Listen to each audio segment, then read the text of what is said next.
BTS তাদের 13তম বার্ষিকীতে ভালোবাসার আন্তরিকতা দিয়ে আর্মিদের জন্য বিশেষ উপহার প্রস্তুত করেছিলেন। কিন্তু দুঃখজনক বিষয় কি জানো, কিছু মানুষ সেই উপহার পাওয়ার অল্প সময়ের মধ্যে সেগুলো লাভের জন্য পুনরায় বিক্রি করতে শুরু করেছে।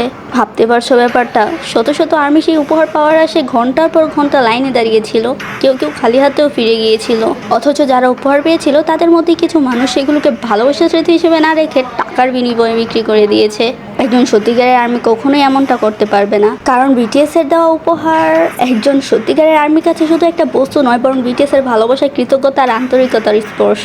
সত্যিকারের আর্মির কাছে বিটিএস এর একটা ছোট্ট উপহারও অমূল্য স্মৃতি, কারণ এটা শুধু একটা গিফট না, এটা বিটিএস এর হৃদয় থেকে দেওয়া ভালোবাসা। আর ভালোবাসার মূল্য কখনো টাকা দিয়ে নির্ধারণ করা যায় না।